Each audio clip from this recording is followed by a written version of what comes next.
बंधू आणि भगिनींनो, आजच्या रविवारच्या वर्गामध्ये सर्वांचं स्वागत. सर्वांना मैत्रीपूर्ण जय भीम. आजचा वर्ग आपला थोडासा उशिरा होत आहे. माझ्यामुळेच कदाचित तो उशीर झाला असेल. त्याबद्दल सर्वांची मी दिलगिरी व्यक्त करतो. या वर्गामध्ये उपस्थित असलेले सर्व धम्मचारी, धम्ममित्र आणि सगळे बंधू भगिनी यांचं या वर्गामध्ये स्वागत करून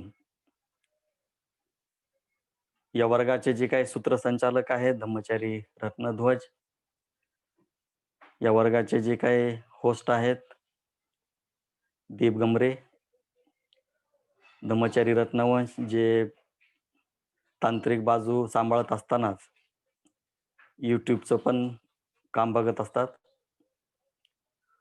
या सर्वांचं आभार मानतो, स्वागत करतो. आणि आजचा जो विषय आहे त्या विषयाकडे आपण जाऊया. तर आजचा विषय जसं रत्नध्वज यांनी सांगितलं की भगवान बुद्धाचे अग्रसावक ज्यांना धम्म सेनापती म्हणतो अशा सारीपुत्ताबद्दल आज आपण पाहणार आहोत. तर आपल्याला माहित आहे की सारीपुत्त आणि मोगलान हे धम्म सेनापती होते. भगवंताचे उजवा आणि डावा हात होते. आणि त्यांची कथा अतिशय रुचकर आहे, अतिशय मनोरंजक आहे. आणि सारीपुत्ताबद्दल बोलताना मला वाटत नाही की एका प्रवचनामध्ये तो विषय पूर्ण होईल. बघूया, आपल्याकडे 1 तास आहे.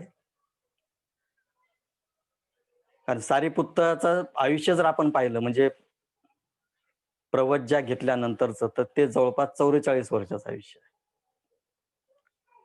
44 वर्ष ते भिक्षू म्हणून राहिले.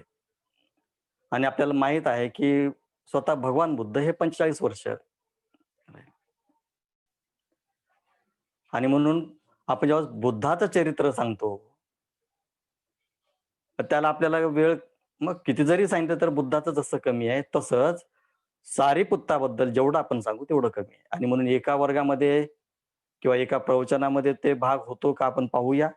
आणि जर काही राहिलाच तर तो पुढच्या रविवारी मग सारीपुत्ताचा भाग कंटिन्यू करताना त्याच्यामध्ये मग मोगलाईन अशा पद्धतीने आपण नियोजन करू शकतो. कारण दोघांचं चरित्र किंवा व्यक्तिमत्व हे असं म्हणतात की ते बालपणापासून म्हणजे दोघांचा जन्म एका दिवशी झाला. सारीपुत्ताचं जे जन्मगाव होतं ते नालग्राम असं म्हणायचे त्या ग्रामाला, जे सध्या नालंदा जिल्ह्यामध्ये बडगाम नावाचं गाव आहे. बडगाम म्हणजे आता अयोध्या कुणाची, साकेत कुणाचं, तसं नालंदामध्ये बडगाम जर कुणाचं असं म्हटलं तर ते नालग्राम जे होतं सारीपुत्ताचं ते बडगाम आहे नालंदा जिल्ह्यामध्ये.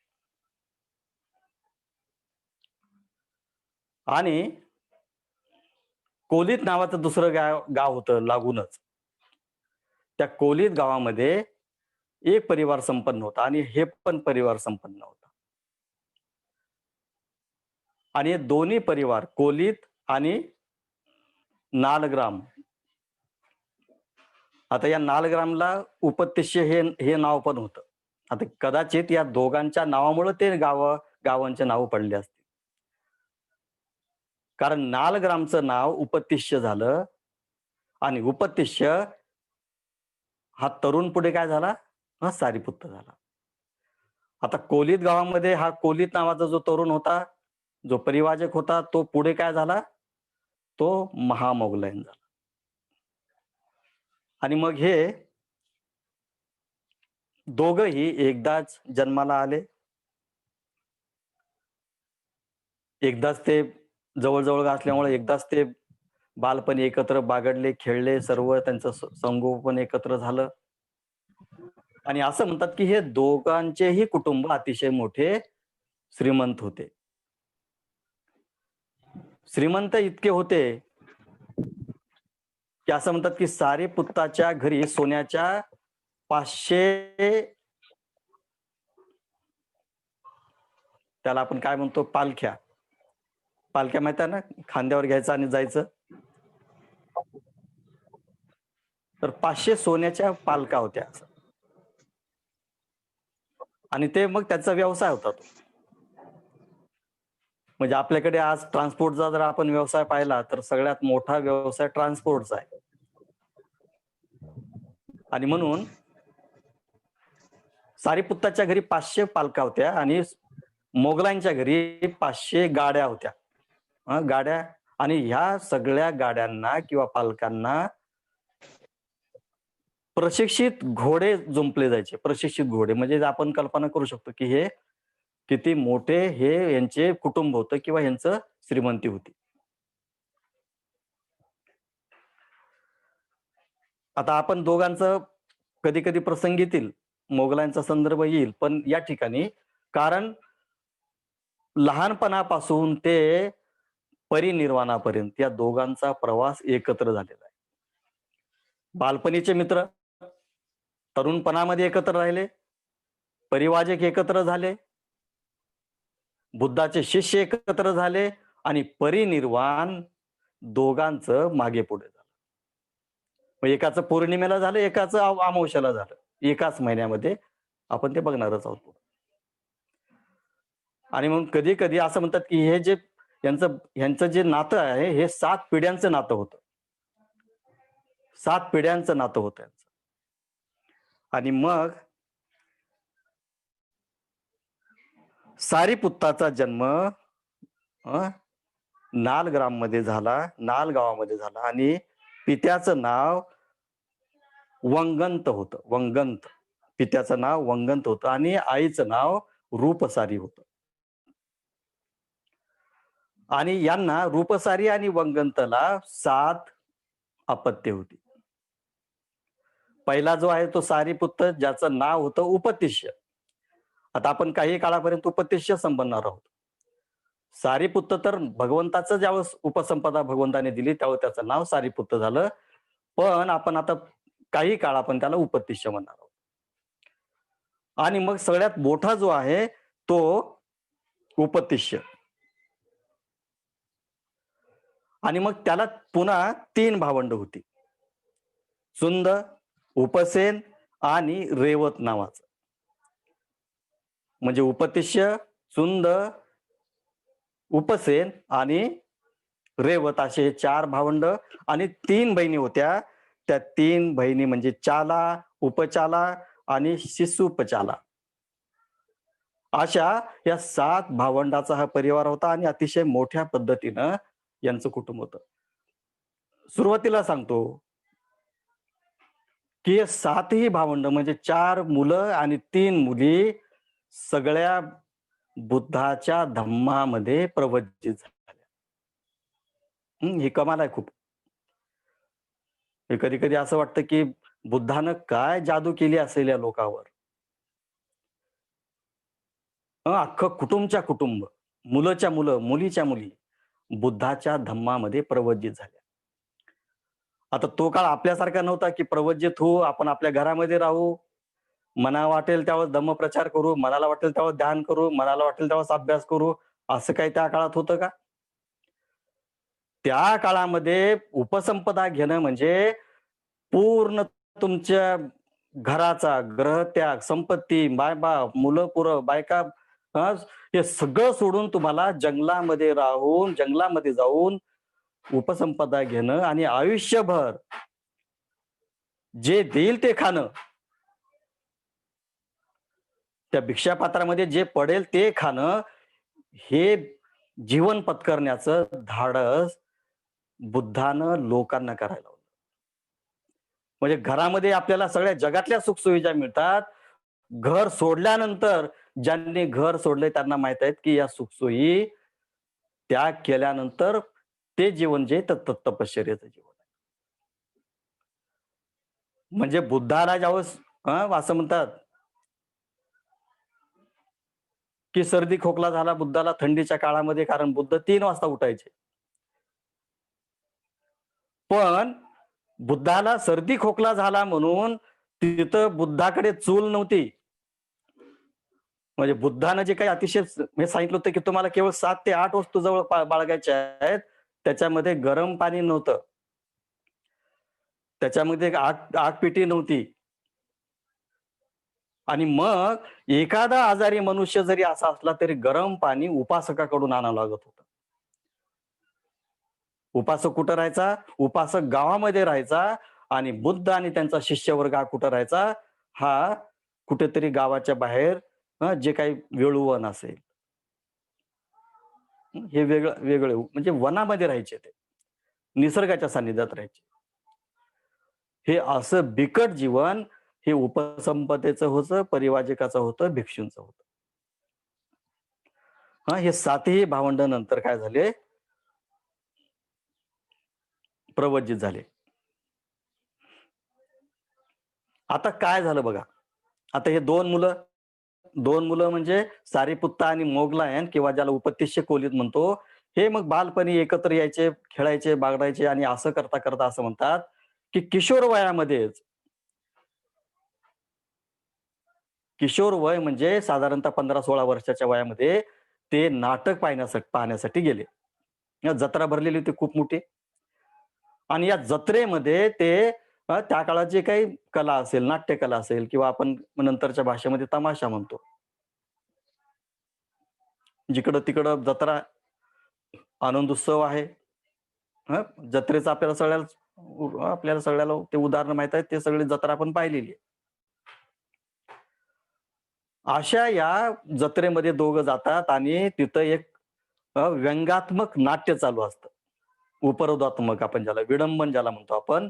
असं विडंबाचं उपहासाचं किंवा व्यंगात्मक तिथं एक नाट्य सुरू असतं आणि ते नाट्य पाहता त्याच्यातलं व्यंग पाहता त्याच्यातलं विडंबन पाहता दोघांच्या मनामध्ये सारखीच उपरती निर्माण झाली. जीवनाचं सत्य दर्शन झालं, की या जीवनामध्ये आता काही नाही, असार आहे. सारीपुत्त ज्याने असार जाणला तो सारीपुत्त. किशोर वयामध्ये असार सार को सार देखना और असार को असार देखना याला चक्षुमान म्हणतात. जगातलं असार पाहिलं, जगातलं सगळं निरर्थक लक्षात आलं नाट्य पाहता दोघांच्या आणि मग तिथून त्यांनी काढता पाय घेतला, की आता हे नाटकातलं सत्य स्वरूप आम्हाला कळालेलं आहे जगातलं. आता या नाटक पाहण्यात काय राहिलं नाही आणि जत्रेमध्ये पाहण्यासारखं काही राहिलं नाही. आणि मग जत्रेमध्ये जेवढे काही हजारो लोक जमलेले होते, त्या सगळ्या हजारो लोकांकडे या दोघांनी काय केलं? दृष्टिक्षेप टाकला. सगळीकडे पाहिलं. हजार लोक कोणी नाचत आहे, बागडत आहे, कोणी खेळत आहे, कोणी झुला करत आहे, कोणी त्या काळातली जत्रा जे काही असेल त्या सगळ्या प्रकारामध्ये लोक बेभान होऊन, बेधुंद होऊन या सगळ्या गोष्टीचा उपभोग घेत आहेत, आनंद घेत आहेत. आता जीवनातलं आसार ज्या लोकांनी पाहिलेलं आहे त्यांना हे सारीपुत्त किंवा उपतिष्य आणि कोलीत म्हणतात, की हे सगळे आज बागडणारे लोक, आनंदामध्ये राहणारे लोक या शताब्दीमध्ये येणाऱ्या 100 वर्षामध्ये याच्यातला कुणी जिवंत राहणार नाही. काय दृष्टी प्राप्त झाली? या जत्रेमध्ये हे जे बागडत आहेत लोक अतिशय आनंदाने बेपान होऊन नाचत आहेत आणि सगळ्या क्रीडा करत आहेत. येणाऱ्या शताब्दीमध्ये याच्यातला एकही माणूस जिवंत राहणार नाही. सगळे लोक नाशवंत आहेत. सगळे लोक हे नष्ट होणारे आहेत. आणि मग असं जर असेल तर जे नाशवंत नाही ते नाशवंत काय? अमर्त्य काय आहे? कुठली भाषा अशी आहे की जे नष्ट होणार नाही, जे अमर्त्य राहील? आणि मग असं म्हणतात की हे दोघं त्या दिवसापासून प्रवज्जित झाले. सगळं अंगावरचं फेकून दिलं. झाल्या. प्रवज्जित झाले आणि सत्याच्या शोधामध्ये. हा अविनाशी काय तत्व आहे? कुठलं अशी बाब आहे की ज्याच्यामुळे ही जी सृष्टी आहे हे अमर असलेली असेल. जिथं अविनाशी तत्व कुठलं तत्व आहे ते? हे सगळंच नष्ट होणार असेल तर मग जीवनाचा अर्थ काय? अशा शोधामध्ये ते अ, बाहेर पडले घराच्या, प्रवज्जित झाले आणि शोधता शोधता त्यांना संजय वेलपुट्ट नावाचा एक अतिशय मोठा तत्वज्ञानी त्या भागामध्ये दिसला. बाबासाहेबांनी आपल्या भगवान बुद्धांनी ज्यांच्या धम्मामध्ये बुद्धाचे समकालीन 6 तत्वज्ञानी लोकांचा अतिशय मोठा त्याच्यामध्ये संदर्भ दिलेला आहे. आता हा जो संजय वेलपुट्टा आहे आणि बाकीचे जे काही 6 लोक आहेत, मी त्या 6 किंवा 5 लोकांबद्दल बोलणार नाही. पण हा जो संजय वेलपुट्टा होता याच्या आश्रमामध्ये हे दोघं जण गेले, तिथं प्रवचित झाले, त्या आश्रमाचं संचालन करू लागले. आणि आता हा संजय वेलपुट्टाचा जो स्वतःचा जो पंथ होता, स्वतःचा जो काही मठ होता, आश्रम होता आणि त्याचं तत्वज्ञान होतं. हे 6 तत्वज्ञान बुद्धाच्या काळामध्ये तत्कालिक त्या काळामध्ये अतिशय मोठे आहेत आणि त्यांचा मोठा शिष्य परिवार होता. आता आपल्याला ध्यानात ठेवता आलं पाहिजे की यांचे जे शिष्य होते हे सत्य शोधण्याच्या किंवा जे संन्यास त्यांनी घेतला होता त्यांच्या पुढं हे प्रश्न होते की जग निर्माण कोण केलं? जग नष्ट होणार आहे का? आत्मा आहे का? आत्मा नष्ट होणार आहे का? माझा पुनर्जन्म होईल का? जगाचा अंत आहे का? जगाचा उगम आहे का? हे सगळे प्रश्न घेऊन हे लोक ग्रहत्याग केले होते आणि परिवर्जित झाले होते. त्याच्यामध्ये उपतिष्य आणि कोलित हे दोघं होते आणि ते संजयच्या आश्रमात पोहोचले. आता संजय वेलपुट्टाचा जो तत्वज्ञानाचा भाग आहे त्याला विक्षेपवाद म्हणतात.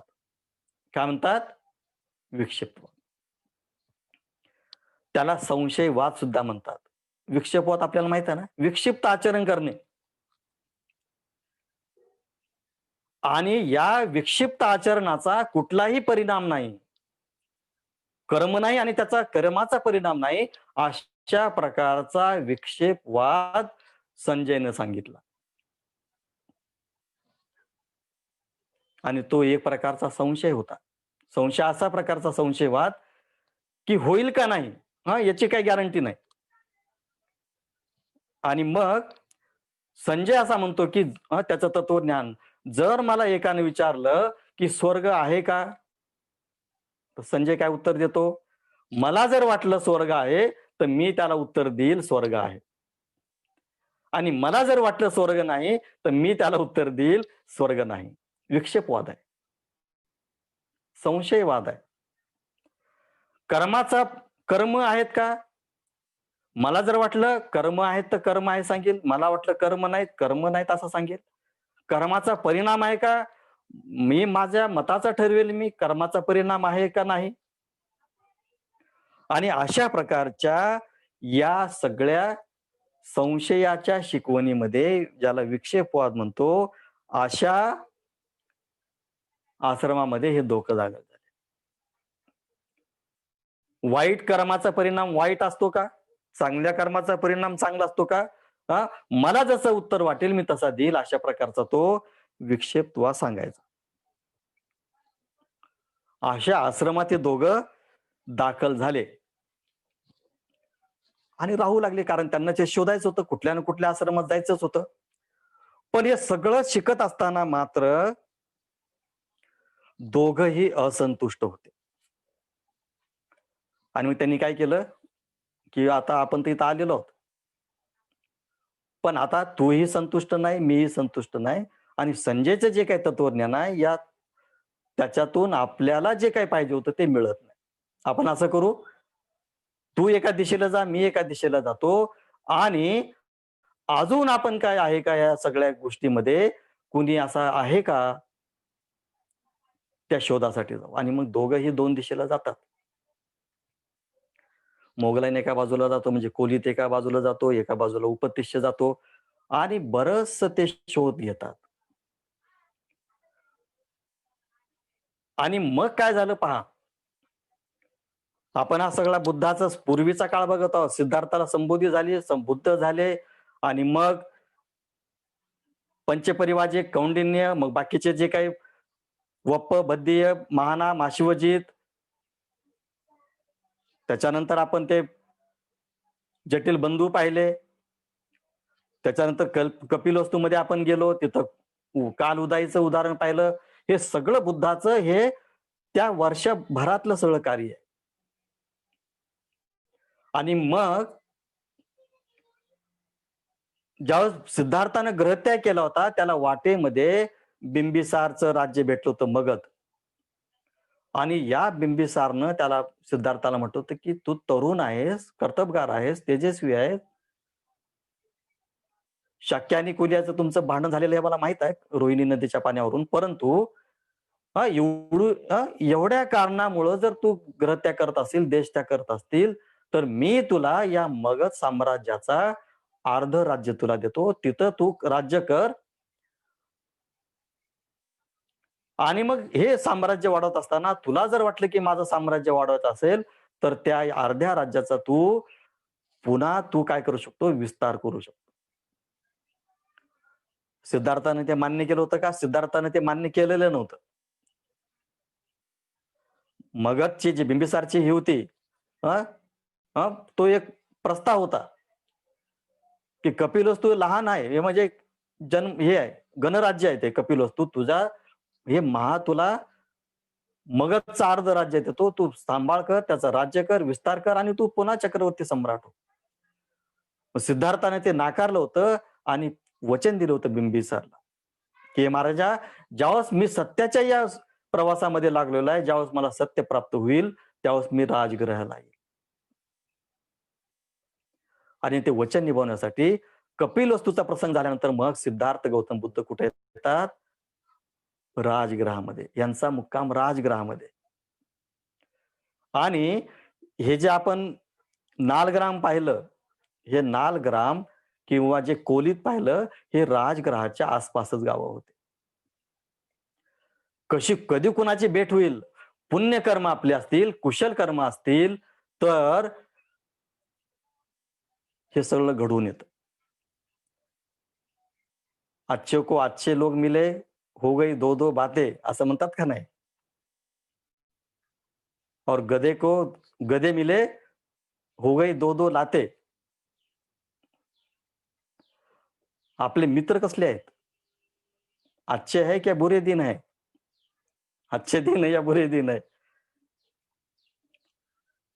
आणि मग भगवान राजगृहामध्ये आहेत आणि हे आसपासच लोक आहेत. कोलीत आणि नालग्राम हे राजगृहाच्या जवळपासचे गाव आहेत. आता तिथं वेळूवन आहे. वेळूवनामध्ये भगवंताचा मुक्काम आहे आणि हे परिवाजक जे आहेत ते त्यांच्या सोबत आहेत. हं, त्यांच्या सोबत आहेत भिक्षूवर. आता हा उपतिष्य परिवाजक आहेत आणि शोधता-शोधता मग तो त्या गावामध्ये येतो. आणि तिथं मग पाहतो भगवंताचा शेवटचा जो सगळ्यात लहान जो शिष्य आहे, पंचवर्गीय मधला अश्वजितला तो पाहतो. दुरूनच पाहतो. त्याचं जे काही चालणं आहे, त्याचं जे काही वागणं आहे, त्याचं जे काही अगदी सगळं अ, जे असं म्हणतात, की शिस्तबद्ध त्याच्या जीवनातली जी काही प्रकट होत आहे. दुरून पाहूनच म्हणतो, की माझ्यासारखाच हा कोणीतरी परिवाजक आहे, परंतु त्याच्या चालण्यामध्ये, त्याच्या लकबीमध्ये, त्याची नजर 3 फुटाच्या वर इकडं-तिकडं जात नाही. नजर खाली आहे. तो माझ्यासारखा इकडं-तिकडं बघत नाही आणि हे सगळं त्याचं हे जे काही दुरूनच पाहिल्यानंतर त्याला उत्सुकता लागते, की आपण त्याच्या पाठीमागे जाऊ आणि विचारावं, की तू कोण आहेस? आणि मग त्याच्या जवळ जातो, त्याच्या चेहऱ्यावरचं प्रसन्न तेज, त्याच्या सगळं अस्तित्वाचं ते जे काही तो पाहतो, अतिशय मोठा तो प्रभावित होतो. आणि मग त्याला विचारावं वाटतं, की "तू कोण आहेस? तुझा गुरु कोण आहे? आणि तुझ्या गुरुची शिकवण कोण आहे?" असे अनेक प्रश्न त्याला निर्माण होतात. पण हा शांत, संयमित, इकडं-तिकडं न बघता तो अतिशय पद्धतीनं चारिका करत आहे आणि गावामध्ये जातो आणि गावामध्ये तो मग पिंडपात करतो. एका घरात जातो, तिथं भिक्षा घेतो, दुसऱ्या घरात जातो, तिथं भिक्षा घेतो आणि मग 5 घरामध्ये नंतर याच्या उत्सुकता ओढू लागली, की कशा पद्धतीनं तो भिक्षा ग्रहण करतो, कशा पद्धतीनं लोकांचं अभिवादन करतो, किती विनम्रता आहे, किती शालीनता आहे. आणि मग अश्वजित जातात एका झाडाखाली बसतात, भोजन ग्रहण करतात आणि हे सगळं पाहून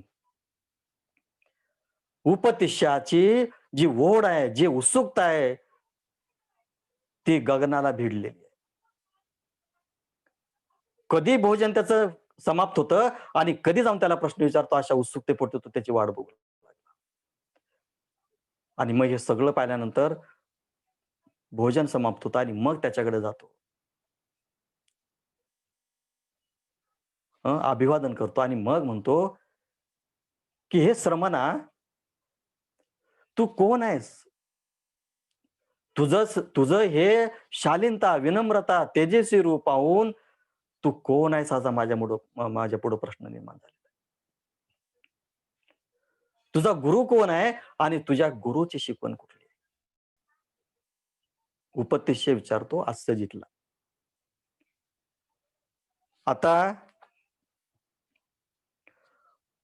आस्यजी काय म्हणतो बघा, अश्वजित. अश्वजित म्हणतो, की "मी या धम्मामध्ये नवीन आहे. आत्ताच मी प्रवचित झालो. आत्ताच मला हे प्राप्त झालेलं आहे." अश्वजित त्यावेळेस अरहंत होता, आपल्याला माहीत आहे. पण तो काय म्हणतो, की "मी नुकताच आता प्रवचित झालेलो आहे. आत्ता माझी उपसंपदा झालेली आहे." अरहंत झालेला माणूस सुद्धा आपल्याला काही प्राप्त झाल्यावर किती काय वाटतं, की माझ्यासारखा आता कोणीच नाही भूतलावर. ही विनम्रता अस्सजीतची आपल्याला दिसून येते. ही विनम्रता. म्हणजे अरहंत सगळं झालंय, जीवन मुक्त झाला.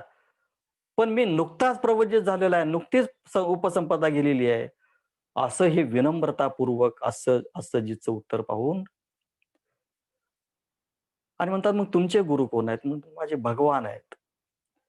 ज्यांनी संबोधी प्राप्त केलेली आहे. सम्यक अनुत्तर बोधीची त्यांना प्राप्त झालेली आहे आणि मी काही त्यांच्या धम्माबद्दल जास्त सांगणार नाही.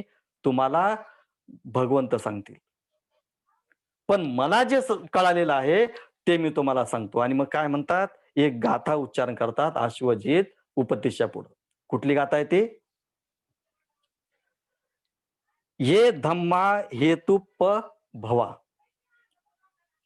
ये धम्मा हेतुप्प भवा. हेतु तस्स तथागतो आहा. ते संचयो निरोधो एवं वादी महासमनो."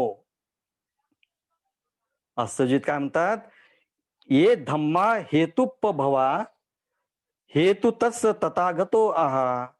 ते संचयो निरोधो एवं वादी महासमनो." याचा अर्थ काय? याचा अर्थ असा आहे, की या विश्वातले जितके जे काही आहे, सर्व काही जे धर्म आहेत, हे अनित्य आहेत. ते कारणांनी निर्माण होतात.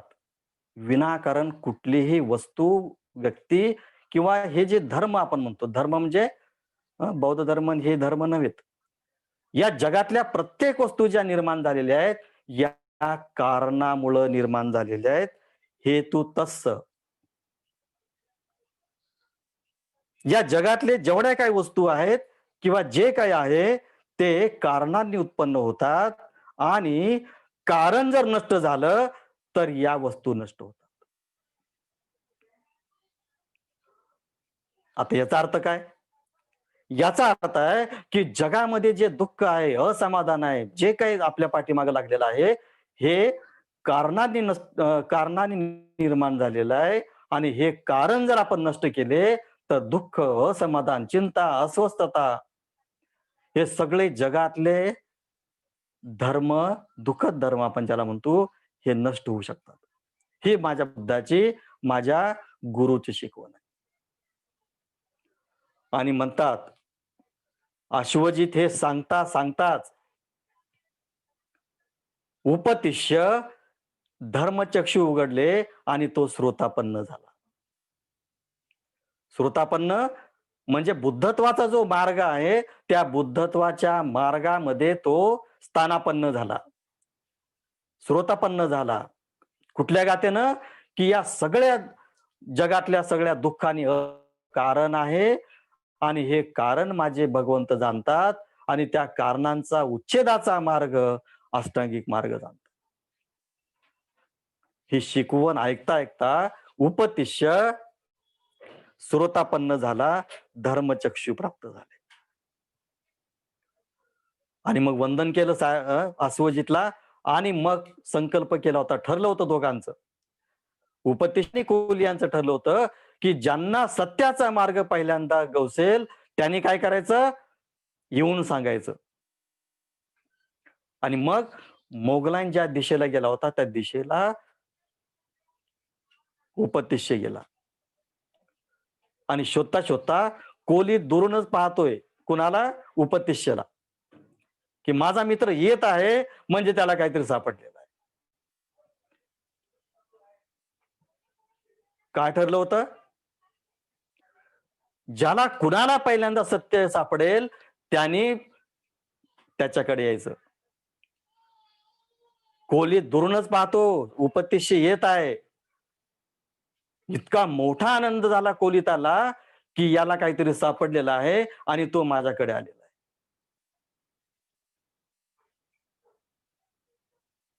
किती जादू आहे धम्माची. आणि मग उपतिष्य कोहलीतकडे येतो. अश्वजितनं जो उपदेश दिला धम्माचा, तो उपदेश उपतिष्य कोहलीतला सांगतो आणि जादू बघा. उपतिष्य कोहलीतला सांगता सांगता काय सांगतो? हे धम्मा हेतुप भवा. हे सगळे धर्म हेतूने निर्माण होतात. सगळे धर्म हे जगात जे जे निर्माण झालंय हे विनाकारण निर्माण, हे कारणांनी निर्माण झालेलं आहे.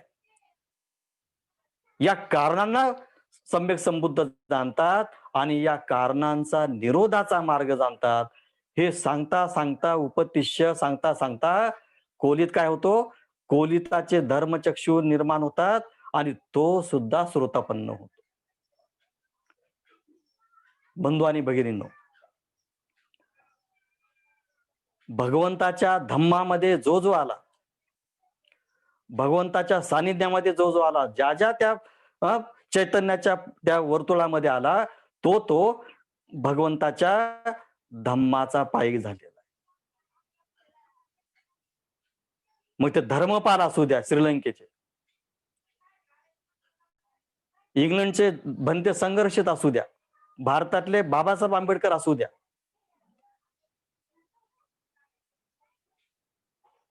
सगळे लोक. आधुनिक काळाचं उदाहरण देतोय मी. ब्रह्मदेशाचे गोयंका गुरुजी असू द्या, बुद्धाच्या सानिध्यात आले, त्यांच्या जीवनात अतिशय मोठी धर्मलाभ झालेला आहे. धर्मचक्षु उघडलेले आहेत. आपले धर्मचक्षु कधी उघडणार आहेत?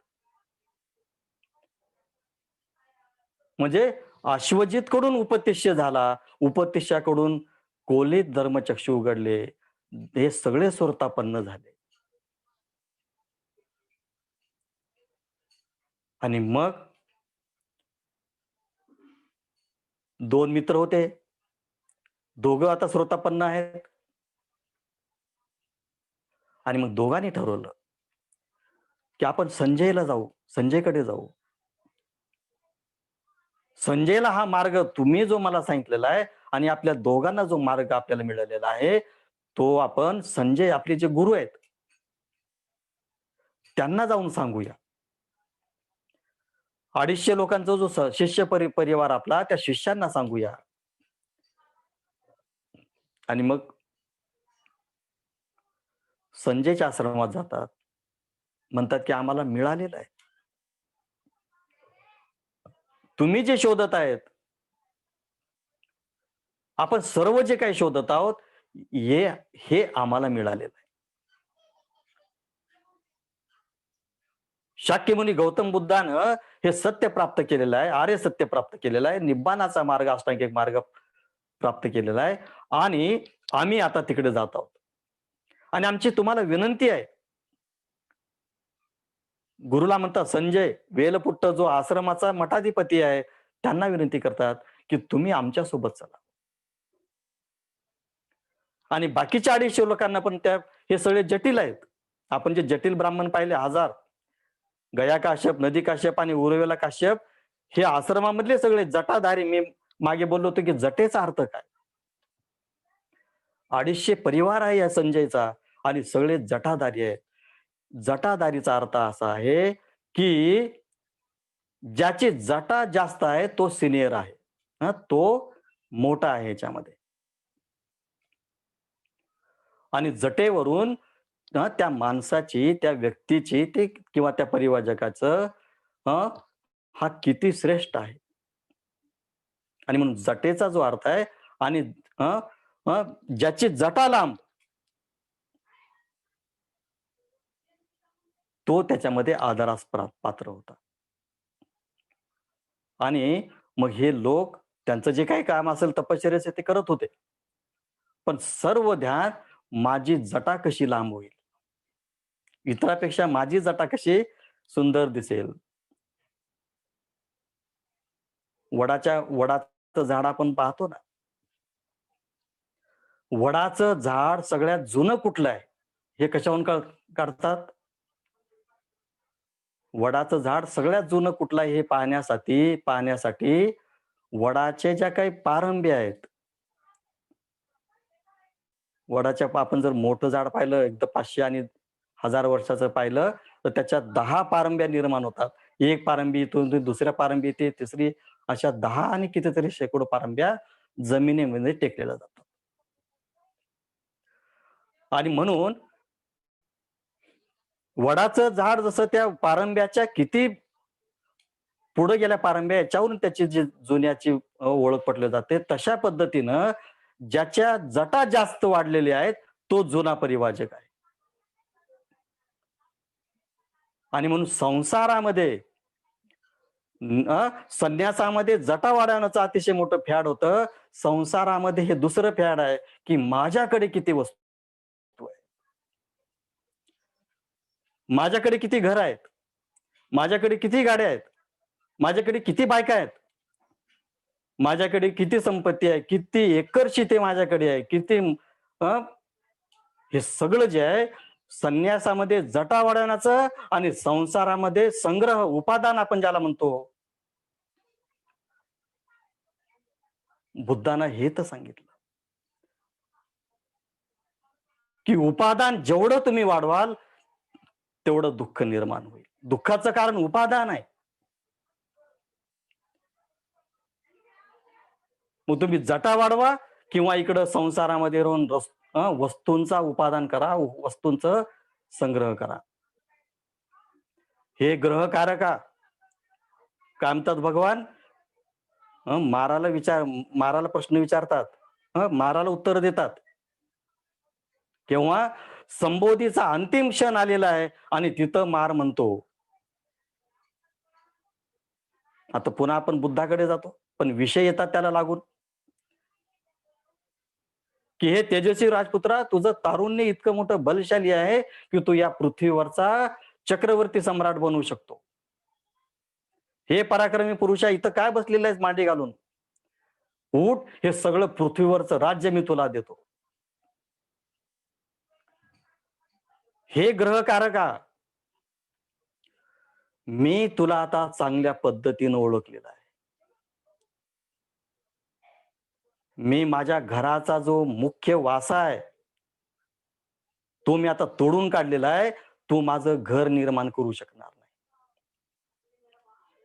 बंधू आणि भगिनीनो, संन्यासामध्ये राहून जटा वाढवायचं आणि गृहस्थी आश्रमामध्ये राहून या जर आपण वस्तूंचा संग्रह करू लागलो, तर हे ये धम्मा हेतू भवा,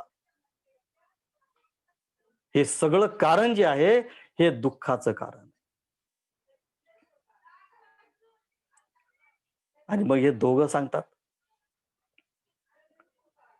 की चला आमच्यासोबत. मुक्तीचा मार्ग तुम्हाला आता आम्हाला सापडलेला आहे. तुम्ही आमच्यासोबत चला. हे सगळे 250 त्यांचे जे जटिल बंधू आहेत, त्यांचा जो परिवार आहे शिष्यांचा, ते एका क्षणात तयार झाले. पण संजय मठाधिपती आहे. तो काय पहिल्यांदा विनंती केली, दुसऱ्यांदा विनंती केली, तिसऱ्यांदा विनंती केली. पण उपतिष्य आणि कोलिताच्या विनंतीपुढे तो झुकला नाही आणि म्हटला, की खबरदार, मी तर येणार नाही, पण तुम्ही तिकडे जाऊ नका.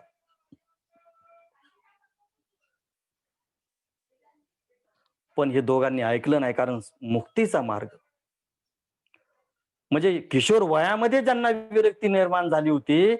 विरक्ती आपल्याला माहित आहे, भावचक्राचा ज्यांनी ज्यांनी अभ्यास केलेला आहे. हं, जगाबद्दलची जी काही निब्बिदा आहे, निब्बिदा म्हणजे घृणा, संसाराबद्दलची घृणा यांना त्या मेळ्यामध्येच झाली होती, जत्रेमध्येच झाली होती. परंतु विमुक्तीचा मार्ग कुठला आहे? या शोधासाठी तर ते बाहेर पडले होते, घराच्या बाहेर पडले होते आणि आश्रमाच्या बाहेर पडले होते संजयच्या. विमुक्तीचा मार्ग त्यांना बुद्धाच्या अश्वजितनं सांगितलं.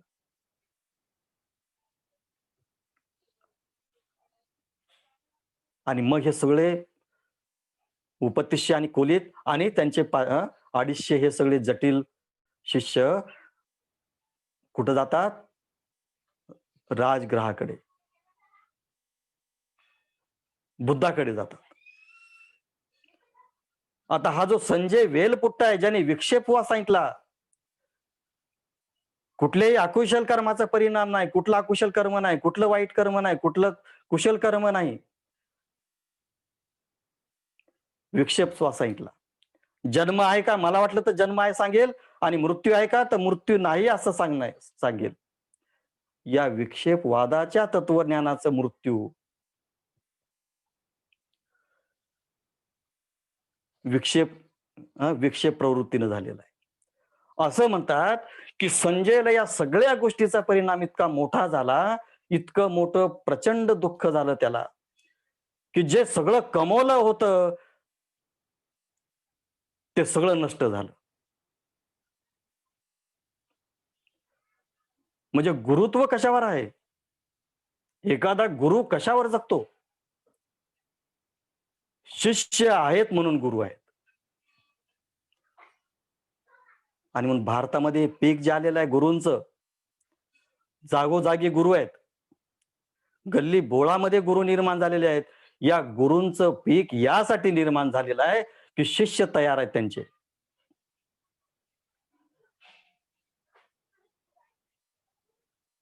आणि शिष्य कसे आहेत? हे सगळे अंध भक्त आहेत. हे सगळे अंध शिष्य आहेत. कारण ज्या गुरुलाच माहित नाही मार्ग मुक्तीचा कुठला आहे, त्या मुक्तीच्या मार्गाचं दर्शन ज्यांना झालं नाही, ते स्वतः गुरु म्हणून या भारतामध्ये बसलेले आहेत आणि जगभरात बसलेले आहेत.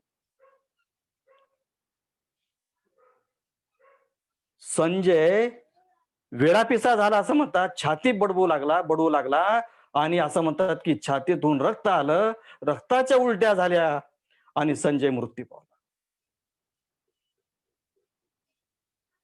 गुरुत्व.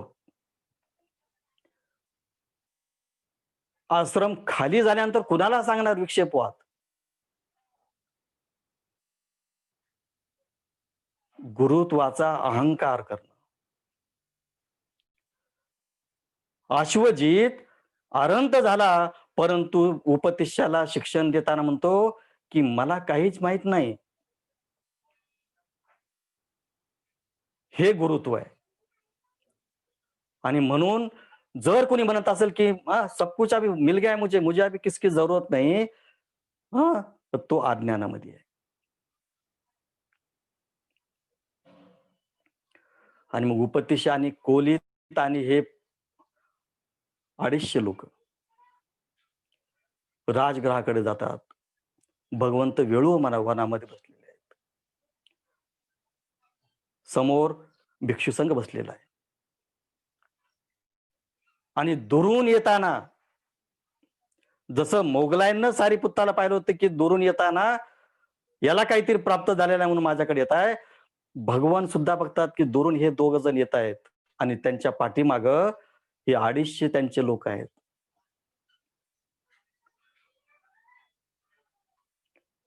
आणि मग भिक्षूंना बुद्ध सांगतात की ते बघा, हे 2 जण जे येत आहेत हे माझे अग्रश्रावक होतील, माझ्या धम्माचे धम्म सेनापती होतील. बुद्धांनी कसं जाणलं असेल त्यांना? अजून तर दूरच आहेत ते.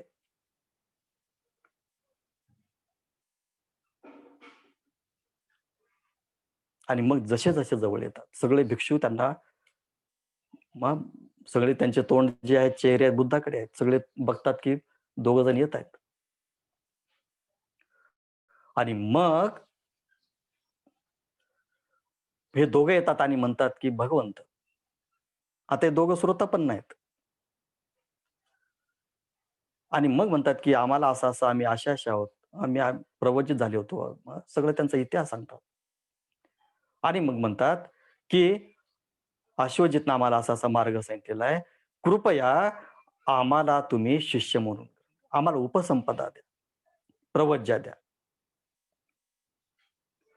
आणि मग भगवंत त्यांना उपसंपदा देतात. आणि मग उपदेशाचं नाव सारीपुत्त करतात आणि कोलिताचं नाव महामोगलायन करतात. आता पुढे जाऊया.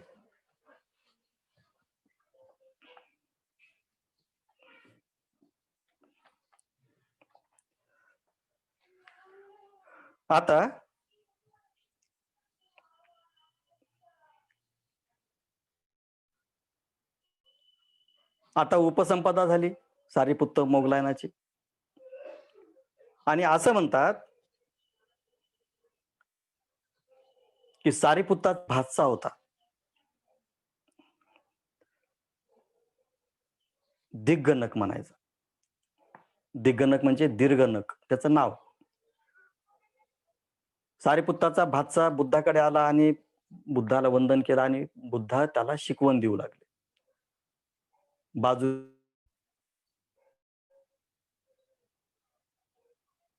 सारीपुत्त भगवंताला काय करताय? हवा मारत आहे, पंखा मारत आहे. मोगलाईन पण आहेत. असं म्हणतात की मोगलांना अरहंत पद 7 दिवसात प्राप्त झालं असं म्हणतात. आणि सारीपुत्ताला 15व्या दिवशी झालं, म्हणजे हप्त्यानंतर, 2 हप्त्यानंतर.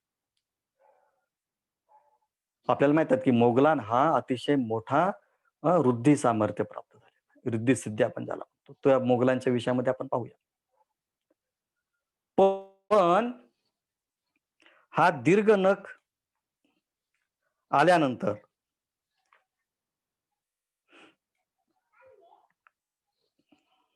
दीर्घ नकारे जे काही भगवंतांनी शिकवण दिली, ते जे सुत्त आहेत दीर्घनक सुत्तामध्ये, त्याच्यामध्ये भगवंतांनी वेदना सुत्त सांगितलं की कशा वेदना होतात कौत. आणि हे सांगता सांगता पंखा घालणारा सारीपुत्त त्याला म्हणतात अरहंत पद प्राप्त झालं. शिकवण कुणाला देत आहेत? दिग्नकाला शिकवण देत आहेत. कशाची? वेदना सुत्त दाखवत आहेत. आणि हे ऐकता ऐकता सारीपुत्ताला म्हणजे वेदना परिग्रहाची शिकवण देतात ते. आणि हे ऐकता ऐकता हवा घालणारा जो सारीपुत्त आहे त्याला अरहंत पद प्राप्त होतं. कधी कधी काय वाटतं, सपोर्टर कशाला करायचा आपण? सपोर्ट सपोर्ट म्हणजे एक प्रवचन देणारा असतो आणि दुसरा सपोर्टर. आणि आपल्याला सगळ्यांनाच असं वाटतं की सपोर्टर म्हणजे दुय्यम आहे. सपोर्टर कोण आहे? दुय्यम आहे. आणि म्हणून आपण कधी-कधी वाटतं की नाही सपोर्टर नको, मला प्रवचन करताच पाहिजे.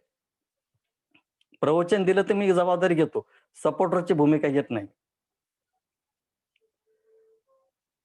सारीपुत्त महाग पंखेनं पंखा हलवत हवा घालत आहेत भगवंताला. भगवंत त्या दुसऱ्या माणसाला शिकवण देत आहेत आणि आरंत प्राप्त कुणाला होत आहे? सारीपुत्ताला होत आहे. आणि मग सपोर्टरची भूमिका ही महत्वाची आहे. सांगणाऱ्याला प्राप्त होणार नाही, पण ऐकणाऱ्याला प्राप्त होतं बुद्ध धम्मामध्ये. माहित आहे का? मिलरेपा आणि मारपा. मारपानं भिलरेपाला बऱ्याचशा पद्धती सांगितल्या, की या पद्धतीनं तू गेला तर तुला बुद्धत्व प्राप्त होईल.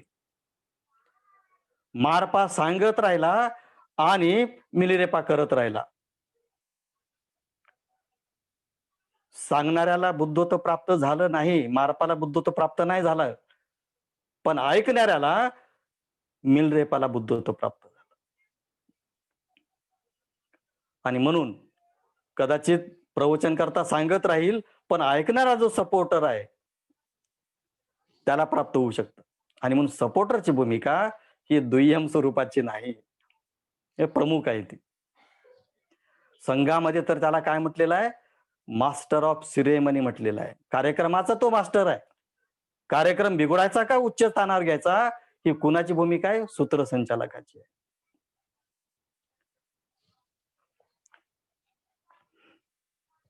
पुढे जाऊया आता. आता पुढे असं म्हणतात,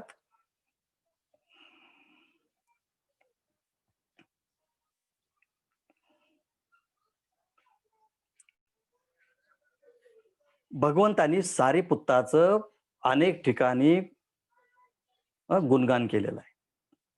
अनेक ठिकाणी गुणगान केलेलं आहे.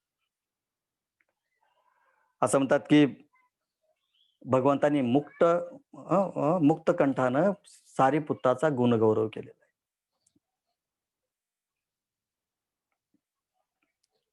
आणि आपल्या शिष्य वर्गांना ते सांगतात की तुम्ही सारीपुत्त आणि मोगलान यांच्या शिक्षणाखाली, त्यांच्या आचार्याखाली राहा तुम्ही. म्हणजे मी तर आहेच आहे, परंतु माझ्या गैरहाजरीमध्ये सारीपुत्त हा कारभार किंवा हे जे काही धम्माचं शासन आहे ते सांभाळणारा समर्थ आहे. आणि दोघांची ही गुणगौरव करताना म्हणतात की सारीपुत्त हा आईसारखा आहे आणि मोगलायन हा दाईसारखा आहे. म्हणजे सारीपुत्त जन्माला घालतो, धम्म शासनामध्ये जन्माला घालतो आणि मोगलायन त्यांचं पोषण करतो. बंधू आणि भगिनींनो, आपण ज्यावेळेस या सगळ्या जबाबदाऱ्या पार पाडत असतो धम्म कार्यामध्ये, आपण एकटंच करू या भ्रमात आपण राहिलं नाही. हे सगळे सहयोगी आपले आहेत. कोणी निर्माण करेल, दुसरा जतन करण्याचं काम करेल, तिसरा संवर्धन करण्याचं काम करेल. सब कुछ मैं कर लूंगा ऐसा बोले तो तुम कुछ नहीं कर सकते. तुम अमर्त्य हो, तुम मर्त्य मानव है. आणि म्हणून हे अतिशय मोठा बुद्धानं सांगितलेलं आहे की सारीपुत्त जन्माला घालतो, धर्म शासनामध्ये जन्माला घालतो, पण या पोषणाचं काम मोगलायन करतो. संघाची हीच भूमिका आहे. आपले सगळे जनरल क्लासेस आपण धम्म सहाय्यक जन्माला घालतो. जे सर्वसामान्य बौद्ध जनता आहे, हे धर्मशासनामध्ये आपण त्यांना प्रवाहामध्ये आणण्याचं काम करतो. आणि मग पुढे आपल्या संघाची जी काही सिस्टीम आहे, प्रक्रिया आहे, ही त्यांना पोषण करण्याचं काम करते. आणि मग मित्र संघटक आहेत, जेएफआरची टीम आहे आणि पुढे मग सगळं ही प्रक्रिया आहे. जन्म घालणारे दुसरे असतात, पोषण करणारे दुसरे असतात, त्यांचं संवर्धन करणारे दुसरे असतात. ही प्रक्रिया ज्या ठिकाणी आहे त्याला बुद्धाचं धम्म शासन म्हणतात. हे दिसतं का कुठं दुसरीकडे? भारतामध्ये कुठं दुसरीकडे दिसतं का? महाराष्ट्रामध्ये आपण कुठं पाहतो की ही सगळी बुद्धाची प्रक्रिया, म्हणजे ज्यावेळेस राहुलचा प्रसंग येईल त्यावेळेस येईल, परंतु राहुल ज्यावेळेस प्रवचित होतो, राहुलला प्रवज्य देण्याचं काम सारीपुत्ताला सांगतात, की सारीपुत्ता, राहुलला तू प्रवचित दे, त्याचे आचार्य ते झालेले आहेत.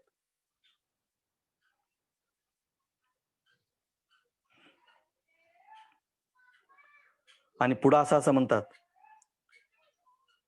की भगवंताने भिक्षू संघ समोर बसलेला आहे, भिक्षू समुदाय सगळा समोर बसलेला आहे, आणि भगवंत फक्त विषय एक काढून द्यायचे आणि सारीपुत्ताला म्हणायचे, की सारीपुत्त, आता याच्यावर तू स्पष्टीकरण दे. हे अतिशय मोठं आहे.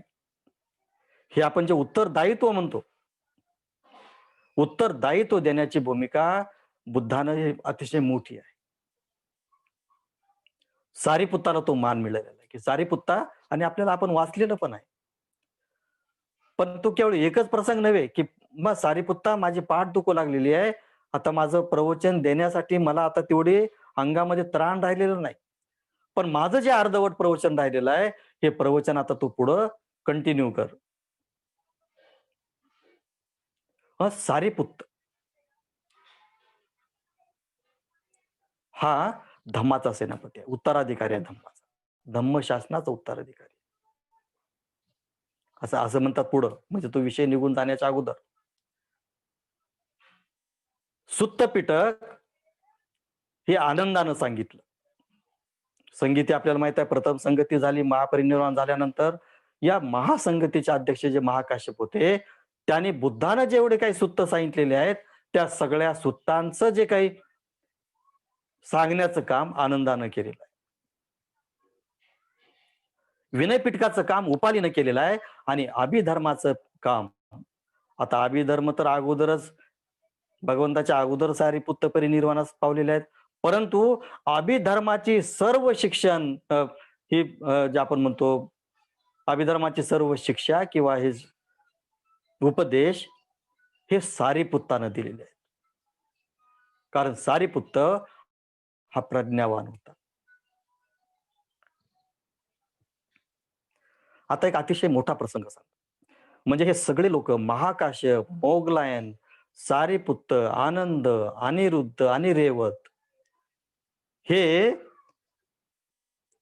एक वेळेस भगवान गौतम बुद्ध असं म्हणतात, की गोसिंग शाल वनामध्ये आलेले आहेत.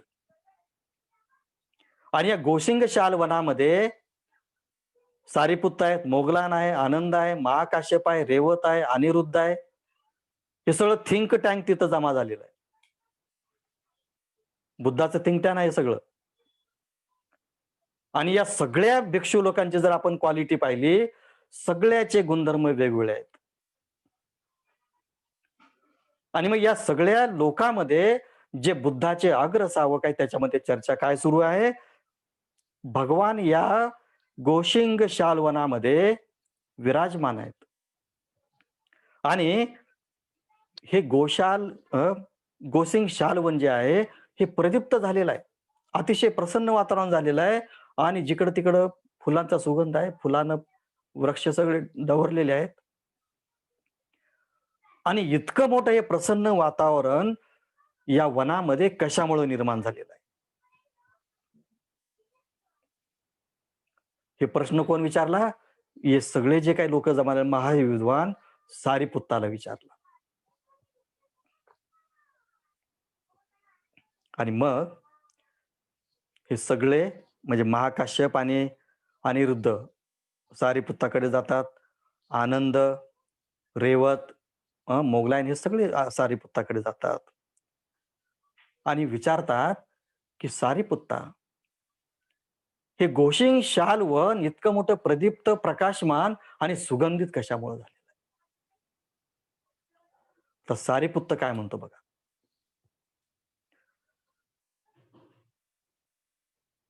आनंद काय म्हणतो बघा. म्हणजे सगळ्यांनी उत्तर दिलेले आहेत. आनंद म्हणतो, जो बहुश्रुत आहे, जो सूत्रांचं धारण सूत्रांचं धारण करणारा आहे, जो सूत्रांचं संचय करणारा आहे आणि जो धर्माचं चांगल्या पद्धतीनं त्याला जाणकारी मिळाली आहे, तो जाणकार आहे. अशा या गोष्टींनी जो युक्त भिक्षू आहे, त्या भिक्षूमुळं हे गोसिंग शाल्वन प्रसन्न आहे, प्रदीप्त आहे, सुगंधित झालेलं आहे. आता आनंदाने हे जे कुणाबद्दल बोललेलं आहे, काय-काय? जो बहुश्रुत आहे. बहुश्रुत म्हणजे कुठल्याही क्षेत्रामध्ये जो तरवेज आहे, जो प्रगत आहे. बहुश्रुत आहे तो. कुठलाही विचारा त्याला ते त्याच्यामध्ये त्याच्याकडे उत्तर आहे. असा जो कोणी बहुश्रुत आहे, सूत्रांचं धारण करणारा आहे, सूत्रांचा संचय करणारा आहे आणि ज्याने खूप चांगल्या प्रकारे धर्म जाणलेला आहे, अशा भिक्षूच्या सानिध्यामुळं हे शाल्वन, गोसिंग शाल्वन प्रदीप्त आहे. असा कोण आहे आपल्यामध्ये? आनंद म्हणतात, सारिपुत्त आपल्याकडे असा आहे. ज्याने सूत्रांचं धारण केलंय, सूत्रांचा संचय केलाय. आणि मग पुढं वही प्रश्न म्हणजे हाच प्रश्न सारिपुत्तानं रेवताला विचारला. आता रेवत कोण आहे? रेवत हा सारिपुत्ताचा सगळ्यात लहान भाऊ आहे. सारिपुत्तानं रेवताला प्रश्न विचारला. रेवत काय म्हणतो? जो शून्यवासामध्ये आनंद प्राप्त करतो.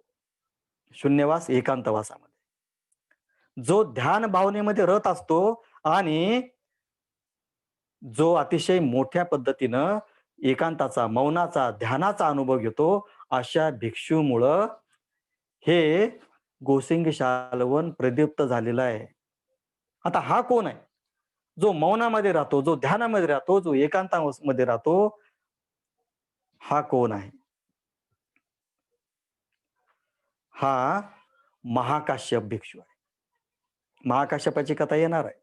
सुवर्ण कमलाचं जे काही पुष्प बुद्धाने धरलेलं होतं, तो महाकाश्यप. जो मौनामध्ये राहायचा, जो ध्यानामध्ये रत राहायचा, जो एकांतामध्ये राहायचा. आणि मग अनिरुद्धानं सांगितलं, काय सांगितलं?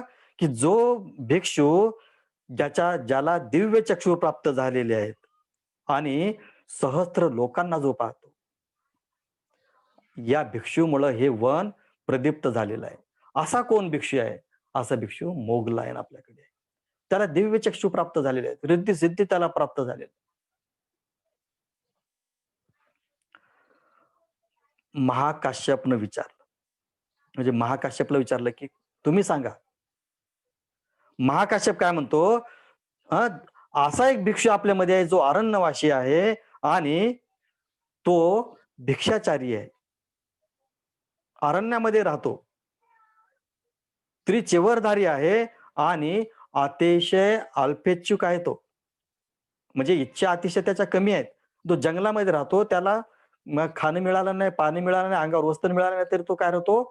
तिथं तो चांगला राहतो आणि अतिशय शील संपन्न, समाधी संपन्न, प्रज्ञावान आणि विमुक्ती चित्ताचं प्राप्त झालेलं आहे. अशा या भिक्षूमुळं हे वन प्रदीप्त झालेलं आहे. असा भिक्षू कोण आहे? रेवत. आपल्याला माहित आहे रेवताची कथा. रेवत शेवटपर्यंत अरण्यामध्ये राहिला, अरण्यामध्येच त्याला अनंत प्राप्त झालं. बुद्धाकडे सगळे लोक आले, पण बुद्धाला स्वतःला रेवतकडे जावं लागलं, कारण तो अरण्यवासी होता. किती महान महान शिष्य बुद्धाने निर्माण केलेले आहेत. महाकाश्यप, मोगलायन, सारिपुत्त, रेवत, अनिरुद्ध. आता अनिरुद्ध कोण आहे? अनिरुद्धचं विश्लेषण करताना म्हटलेलं आहे की जो भिक्षू अभिधम्माची चर्चा करतो. अभिधम्म चित्ताच्या संदर्भामध्ये अतिशय मोठी अभिधर्माची शिकवण आहे. चित्त कशा प्रकारे काम करतं, चित्तामध्ये कुठल्या कुठल्या बाबी आहेत, कुठल्या उत्पन्न होतात, कुठल्या कशा पद्धतीने कार्यरत करतात, हा अतिशय उच्चतम जो भाग आहे अभिधम्मामध्ये, त्याचा मास्टर कोण आहे, त्याची चर्चा कोण करतं? अनिरुद्ध ती चर्चा करतो. वन बॉडी थ्री माइंड आपण ज्याला म्हणतो. एक शरीर आहे, तीन चित्त आहेत, तीन. अनिरुद्धाची कथा आपल्याला माहित असावी. अनिरुद्ध या सगळ्यामध्ये तरबेज आहे. आणि पुढं असं म्हणतात, सारिपुत्त म्हटले, की जो भिक्षू आपल्या चित्ताला स्वतःच्या वशामध्ये ठेवतो. चित्ताच्या वशामध्ये जो जात नाही, जो चित्ताला स्वतःच्या वशामध्ये ठेवतो, असाही भिक्षू असामध्ये आपल्यामध्ये आहे. तो कोण आहे? तो आनंद आहे. बघा, म्हणजे आनंद, सारिपुत्त, मोगलायन, अनिरुद्ध, महाकाश्यप हे प्रत्येक जण एक दुसऱ्याचं गुणगान करत आहेत. हे आपल्याला जमेल का? का आपण आपलाच डंका वाजवतो? हे कधी-कधी आपल्याला स्वतःला विचारलं पाहिजे ज्यावेळेस आपण हे वाचन करतो, की सारिपुत्त मोगलांचं कौतुक करतो, मोगलाईन महाकाश्यपाचं कौतुक करतो, महाकाश्यप अनिरुद्धाचं कौतुक करतो, अनिरुद्ध आनंदाचं करतो, आनंद रेवताचं करतो. हे एकमेकाचं कौतुक करणारे लोकं जे बुद्धाचे शिष्य आहेत. प्रत्येक जण स्वतःला कमी समजतो आणि दुसऱ्यांना श्रेष्ठ समजतो. हे अतिशय मोठे विनम्र शिष्य आहेत. हे बुद्धाचं थिंक टँक आहे, परंतु अतिशय शालीन टँक आहे ते. अतिशय मोठं विनम्र आहे, शिस्तबद्ध आहे, डिसिप्लिन आहे.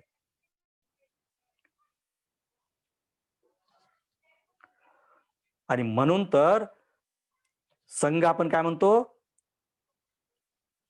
सुपटिपन्नो. हे सगळं अतिशय महत्वाचं आहे. हे सुप्रतिष्ठित झालेले लोक आहेत.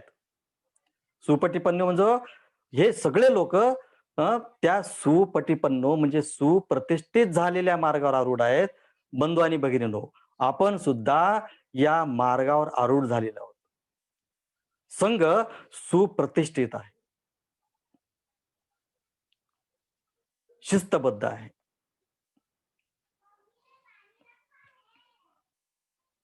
आणि मग हे सगळं 5-6 लोक भगवंताकडे जातात.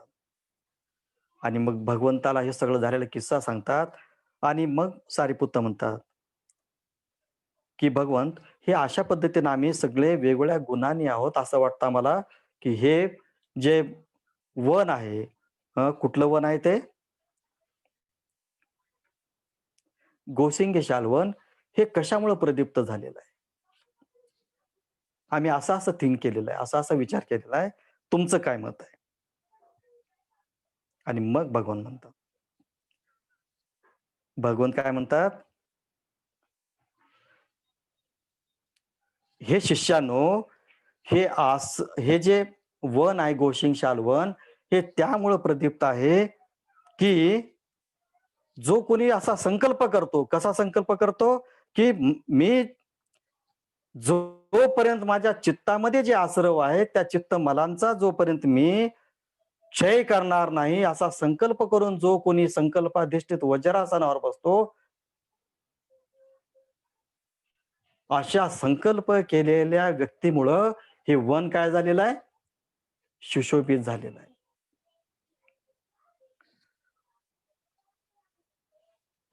बंधू आणि भगिनींनो, मी अगोदर सांगितलं होतं की सारिपुत्ताबद्दल बरचसं सांगण्यासारखं आहे. केवळ 1 तासामध्ये ते होईल असं आपल्याला म्हणता येणार नाही. आणि म्हणून आपला वेळ झालेला आहे. आपण सगळे नेटधारी आहोत. आपल्याला केवळ हे 2 तासाचा वर्ग अटेंड करण्यात आपल्याला बरेचसे काम असतात. ऑनलाईन आपले कार्यक्रम असतात. मुलांच्या शाळा असतात, मुलांचे अभ्यास असतात.